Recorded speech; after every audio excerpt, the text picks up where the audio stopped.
Hello friends, welcome to Bella's home cooking. இன்னைக்கு கிராமத்து ஸ்டைலில் வறுத்தரைச்ச வெண்டைக்காய் புளி குழம்பு. இந்த குழம்பு மணமாக சுவையாக சாதம் தோசையோட சாப்பிட்றதுக்கு ரொம்ப ரொம்ப நல்லாயிருக்கும். எப்படி பண்ணுறதுன்னு பார்க்கலாம். 2 டேபிள் ஸ்பூன் முழு மல்லி, 4 வரமிளகாய். நான் நீளமான காரம் குறைவான வரமிளகாய் எடுத்திருக்கேன். காரம் அதிகமான வரமிளகாய் இருந்தால் உங்கள் காரத்துக்கு ஏற்ப சேர்த்துக்கோங்க. கொஞ்சமாக எண்ணெய் சேர்த்து வறுத்தெடுத்துடலாம். ஓரளவு வறுப்பட்டதும் 1/4 டீஸ்பூன் அளவு வெந்தயம், ரொம்ப குறைவான தீயில வறுத்து எடுத்துக்கோங்க. 1/2 டீஸ்பூன் அளவு ஜீரகம். ஜீரகம் சீக்கிரமாக பொரிஞ்சிரும். ஒரு வாட்டி கலந்து விட்டதுக்கு அப்புறமா தீயை ஆஃப் பண்ணி வேறொரு பாத்திரத்துக்கு மாற்றி ஆற வச்சிடலாம். அதே பேனில் தானே 1/2 கப் அளவு துருவின தேங்காய். ரொம்ப வறுப்பட வேண்டிய தேவையில்லை. லேசாக நிறம் மாறி வந்ததும் ஆஃப் பண்ணி ஆற வச்சிடலாம்.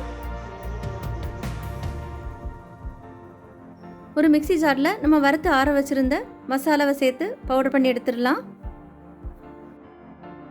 நம்ம ஃப்ரெஷ்ஷாக வறுத்து பவுடர் பண்ண மசாலா நல்ல வாசனையாக இருக்குது. இந்த மாதிரி கொரகொரப்பாக அரைஞ்சதும் கூடவே நம்ம வறுத்து வச்சுருந்த தேங்காவை சேர்த்துடலாம்.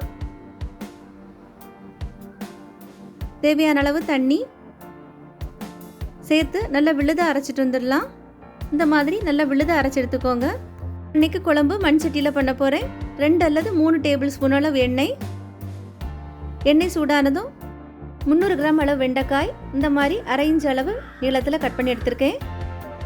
இதை எண்ணெயில் சேர்த்து நல்லா வதக்கி எடுத்துடலாம். திவான தீயிலிருந்து மீடியம் ஸ்பீடு வரைக்கும் வச்சு நல்லா வேக வச்சு எடுத்துக்கலாம். இந்த மாதிரி நல்லா வெந்ததுக்கு அப்புறமா தீயை நல்லா அதிகப்படுத்தி எண்ணெய்லாம் தனியாக பிரிஞ்சு வர மாதிரி நல்லா வதக்கி எடுத்துடலாம்.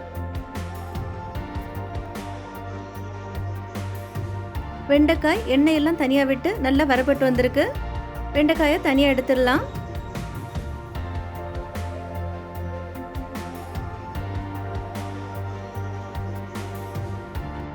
சட்டியில் இருக்கக்கூடிய அதே எண்ணெயில் தானே கடுகு தாளிச்சிடலாம். எண்ணெய் தேவைப்பட்டால் திரும்ப சேர்த்துக்கலாம். 1 டீஸ்பூன் அளவு கடுகு, 1/4 டீஸ்பூன் அளவு வெந்தயம். தீ ரொம்ப ரொம்ப குறைவான தீ இருக்கட்டும். 2 வரமிளகாய். கடுகு உடைஞ்சதும் 1/2 டீஸ்பூன் அளவு ஜீரகம். கடைசியாக கொஞ்சம் கருவேப்பிலை. 5-6 பல் பூண்டு நல்லா தட்டி எடுத்திருக்கேன். நீங்கள் கொரகொரப்பாக மிக்சியில் அரைச்சி கூட எடுக்கலாம். நல்லா பொன்னிறமாக வறுத்து எடுத்துடலாம். நான் திரும்ப கொஞ்சமாக எண்ணெய் சேர்த்துருக்கேன். நீங்கள் எண்ணெய் குறைவாக போதும்னா குறைவாக சேர்த்துக்கோங்க. பூண்டு பொரிஞ்சதும் 2 பிஞ்ச் அளவு பெருங்காயத்தூள் சேர்த்துக்கோங்க. வீடியோவில் கட் ஆகிடுச்சு. நான் இன்றைக்கி 1/2 கப் அளவு சின்ன வெங்காயம் பொடியாக நறுக்கி எடுத்திருக்கேன். உங்கள்கிட்ட சின்ன வெங்காயம் இல்லைன்னா பெரிய வெங்காயம் கூட எடுத்துக்கலாம். 1/2 கப் அளவு பெரிய வெங்காயம் எடுத்துக்கோங்க. நல்லா பொன்னிறமாகிற வரைக்கும் வதக்கி விட்டுடலாம். வெங்காயம் ஓரளவு வதங்கினதும் ஒரு பச்சை மிளகாய் பொடியாக நறுக்குனது நல்லா வதக்கி விட்டுடலாம்.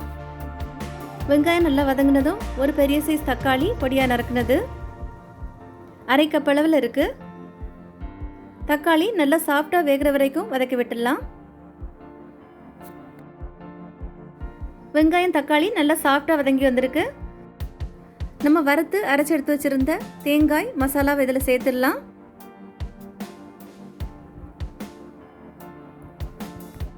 ரொம்ப குறைவான தீயில ஒரு வாட்டி நல்லா வதக்கி விட்டுடலாம்.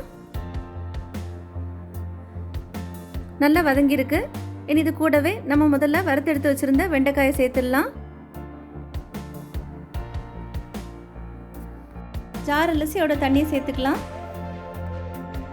ஒரு பாதி லெமன் சைஸ் புளி தண்ணியில் கரைச்சி எடுத்து வச்சுருந்தேன். அதில் சேர்த்துடலாம். புளி தேவைக்கு மட்டும் சேர்த்தா போதும்.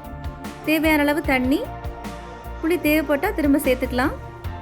தேவையான அளவு கல்லுப்பு சேர்த்து ஒரு வாட்டி கலந்து விட்டதுக்கு அப்புறமா 4லேருந்து 5 நிமிஷம் வரைக்கும் நல்லா கொதிக்கட்டும்.